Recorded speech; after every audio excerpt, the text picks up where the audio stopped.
ಆತ್ಮೀಯ 9ನೇ ತರಗತಿ ವಿದ್ಯಾರ್ಥಿಗಳೇ, ದ್ವಿತೀಯ ಸಂಕಲನಾತ್ಮಕ ಮೌಲ್ಯಮಾಪನ SA2 ಮಾದರಿ ಪ್ರಶ್ನೆ ಪತ್ರಿಕೆ 2026 ಸಂಪೂರ್ಣ ಉತ್ತರಗಳೊಂದಿಗೆ 100 ಅಂಕದ ಪ್ರಶ್ನೆ ಪತ್ರಿಕೆ ಮತ್ತು ಉತ್ತರಗಳು. ಕೊಟ್ಟಿರುವ ಪ್ರಶ್ನೆಗಳಿಗೆ ಒಂದು ವಾಕ್ಯದಲ್ಲಿ 4 ಆಯ್ಕೆಗಳನ್ನು ನೀಡಲಾಗಿದೆ. ಅವುಗಳಲ್ಲಿ ಸೂಕ್ತವಾದ ಉತ್ತರವನ್ನು ಆರಿಸಿ ಕ್ರಮಾಕ್ಷರದೊಂದಿಗೆ ಬರೆಯಿರಿ. ಪ್ರಶ್ನೆ 1. ಕನ್ನಡ ವರ್ಣಮಾಲೆಯ ಪ್ರತಿ ವರ್ಗದ 1 ಮತ್ತು 3ನೇ ಅಕ್ಷರಗಳು. ಸರಿಯಾದ ಉತ್ತರ ಆಪ್ಷನ್ ಸಿ, ಅಲ್ಪಪ್ರಾಣಾಕ್ಷರಗಳು. ಪ್ರಶ್ನೆ 2. ಕುಲೋತ್ತುಂಗ ಪ್ರಚಂಡ ಆಶಾವಾದಿ. ಈ ವಾಕ್ಯದಲ್ಲಿರುವ ಕುಲೋತ್ತುಂಗ ಎಂಬ ಪದವು ಈ ಸಂಧಿಗೆ ಉದಾಹರಣೆಯಾಗಿದೆ. ಸರಿಯಾದ ಉತ್ತರ ಆಪ್ಷನ್ ಸಿ, ಗುಣಸಂಧಿ. ಪ್ರಶ್ನೆ ಸಂಖ್ಯೆ 3. ಭವಿಷ್ಯತ್ ಕಾಲದ ಕಾಲಸೂಚಕ ಪ್ರತ್ಯಯ. ಸರಿಯಾದ ಉತ್ತರ ಆಪ್ಷನ್ ಸಿ, ಹೂವ. 4. ಆಶೀರ್ವಾದ, ಅಪ್ಪಣೆ, ಆಜ್ಞೆ, ಹಾರೈಕೆ, ಸಮ್ಮತಿ ಇತ್ಯಾದಿ ವಿಧಿಗಳನ್ನು ಹೊಂದಿರುವ ಕ್ರಿಯಾಪದ.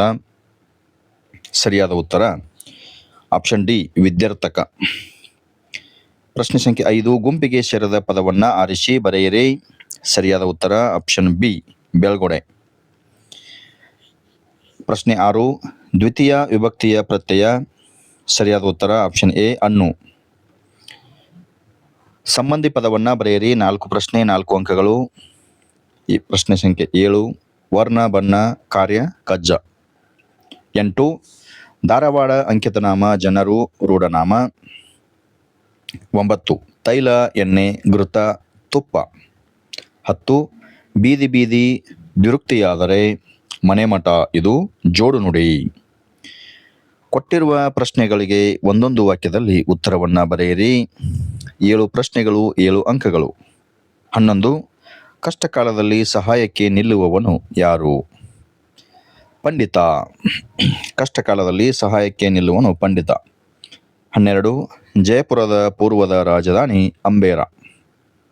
13. ಗಿರಿಜೆ ಎಲ್ಲಿ ಇರಬೇಕೆಂದು ಶಿವನು ತಿಳಿಸಿದನು? ಗಿರಿಜೆಯು ಊರಲ್ಲಿರುವ ದೇವಾಲಯದಲ್ಲಿ ಇರಬೇಕೆಂದು ಶಿವನು ತಿಳಿಸಿದನು. 14. ರಾಧಾಕೃಷ್ಣನ್ ಅವರು ಅಲಂಕರಿಸಿದ ಅತ್ಯುನ್ನತ ಹುದ್ದೆ ಯಾವುದು? ರಾಷ್ಟ್ರಪತಿ ಹುದ್ದೆ. 15. ಚಂಡಮಾರಿಯು ಜನರಿಗೆ ತಾನು ಯಾವಾಗ ಕೋಪಗೊಳ್ಳುತ್ತೇನೆ ಎಂದು ಹೇಳಿದ್ದಾಳೆ? ನನಗೆ ಬಲಿಯನ್ನಿತ್ತರೆ ನಾನು ಕೋಪಗೊಳ್ಳುತ್ತೇನೆ ಎಂದು ಹೇಳಿದ್ದಾಳೆ. 16. ಬಿದಿರು ಹೇಗೆ ಬೆಳೆಯುತ್ತದೆ? ಹುಟ್ಟುತ್ತಾ ಹುಲ್ಲಾಗಿ, ಬೆಳೆ ಬೆಳೆಯುತ್ತಾ ಮೈ ತುಂಬಿಕೊಳ್ಳುತ್ತಾ ಬೆಳೆಯುತ್ತದೆ. 17. ಭರತೇಶ ವೈಭವ ಕಾವ್ಯದ ಕರ್ತೃ ಯಾರು?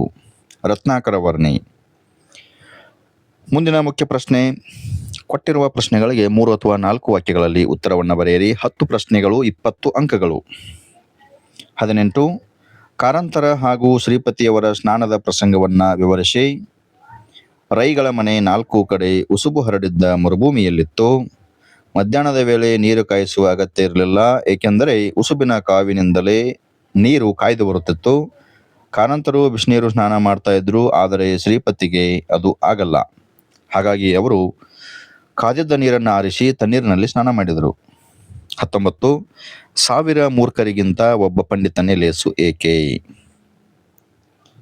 1000 ಮೂರ್ಖರಿಗಿಂತ ಒಬ್ಬ ಪಂಡಿತ ಲೇಸು, ಏಕೆಂದರೆ ಕಷ್ಟ ಕಾಲದಲ್ಲಿ ಸರಿಯಾದ ಉಪಾಯವನ್ನು ಬೋಧಿಸಿ ಕಾರ್ಯವನ್ನು ನಿರ್ವಹಿಸಬಲ್ಲ ಮೇಧಾವಿ, ಶೂರ, ಕಾರ್ಯದಕ್ಷ, ರಾಜ್ಯಶಾಸ್ತ್ರ ವಿಶಾರದ ಆದ ಸಚಿವನೊಬ್ಬನೇ ರಾಜ್ಯಕ್ಕೆ ಮತ್ತು ರಾಜನಿಗೆ ಮಹತ್ತರ ಶ್ರೇಯಸ್ಸನ್ನು ತಂದುಕೊಡಬಲ್ಲನು. ಹಾಗಾಗಿ 1000 ಮೂರ್ಖರಿಗಿಂತ ಒಬ್ಬ ಪಂಡಿತ ಲೇಸು.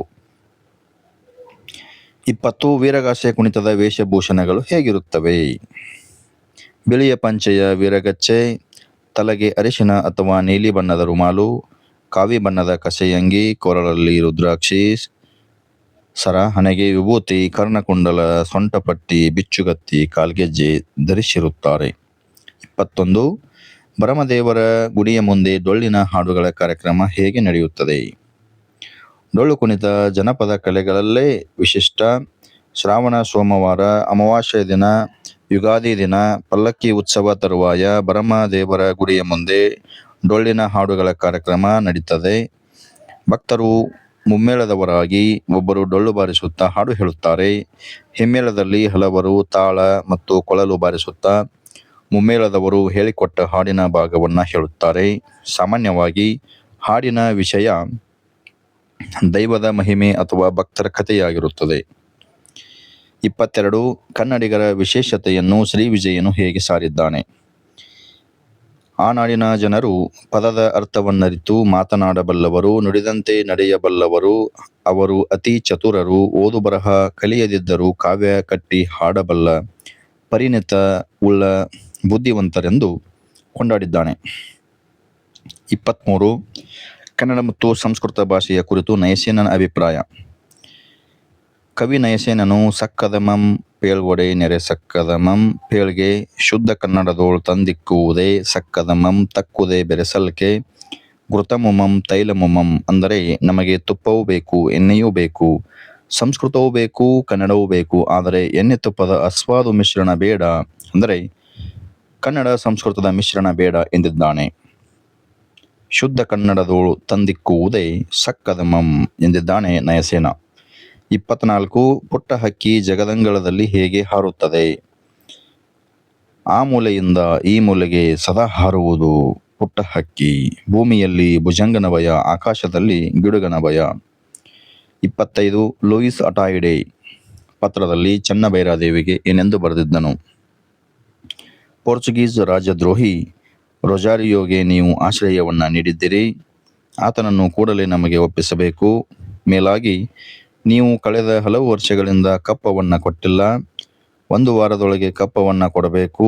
ನಿಮಗೆ ನೀಡಿದ್ದ ಕಾಳು ಮೆಣಸಿನ ರಾಣಿ ಎಂಬ ಬಿರುದನ್ನು ಹಿಂದಕ್ಕೆ ಪಡೆಯಬೇಕಾಗುತ್ತದೆ ಎಂದು ಪತ್ರವನ್ನು ಬರೆದಿದ್ದನು. 26. ದುರ್ಗಪ್ಪನು ಶಂಕರಣ್ಣನಿಗೆ ಕುಲದ ಬಗೆಗೆ ಹೇಳಿದ ನೀತಿ ಮಾತುಗಳನ್ನು ಬರೆಯಿರಿ. ದುರ್ಗಪ್ಪನು ಶಂಕರಣ್ಣನಿಗೆ ಕುಲದ ಬಗೆಗೆ, ಕುಡಿತಮ್ಮ, ಮೊದಲು ಜೀವ ಬದುಕಲಿ, ಜೀವಕ್ಕೆ ಯಾವ ಕುಲನೂ ಇಲ್ಲ, ಗಾಳಿಗೆ ಕುಲ ಇದೆಯಾ ತಮ್ಮ, ನೀರಿಗೆ ಕುಲ ಇದೆಯಾ, ನೆಲಕ್ಕೆ ಕುಲ ಇದೆಯಾ, ಇದೆಲ್ಲ ನಾವು ಮಾಡಿಕೊಂಡಿದ್ದು ಎಂಬ ನೀತಿಯ ಮಾತುಗಳನ್ನು ಆಡಿದರು.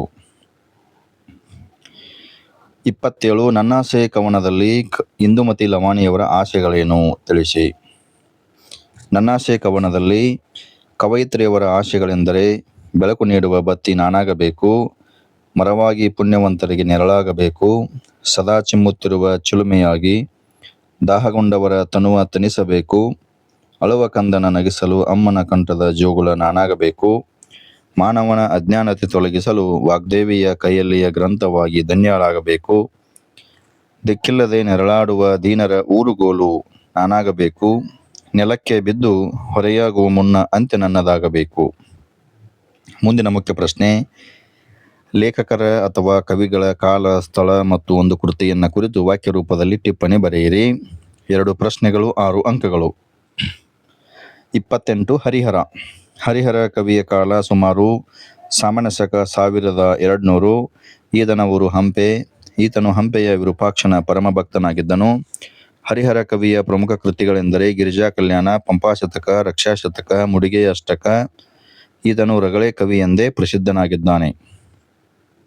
29. ಕಯ್ಯಾರ ಕಿನ್ನಣ್ಣ ರೈ. ಕಯ್ಯಾರ ಕಿನ್ನಣ್ಣ ರೈ ಅವರು ಕಾಸರಗೋಡಿನ ಕಯ್ಯಾರದವರು. ಇವರ ಕಾಲ ಸಾಮಾನ್ಯ ಶಕ 1915. ಇವರು ಶಿಕ್ಷಕರು, ಪತ್ರಿಕೋದ್ಯಮಿಗಳು. ಇವರ ಪ್ರಮುಖ ಕೃತಿಗಳು ಶ್ರೀಮುಖ, ಐಕ್ಯಗಾನ, ಪುನರ್ನವ ಚೇತನ ಮತ್ತು ಕೊರಗ, ಗಂಧವತಿ ಮೊದಲಾದ ಕೃತಿಗಳನ್ನು ರಚಿಸಿದ್ದಾರೆ.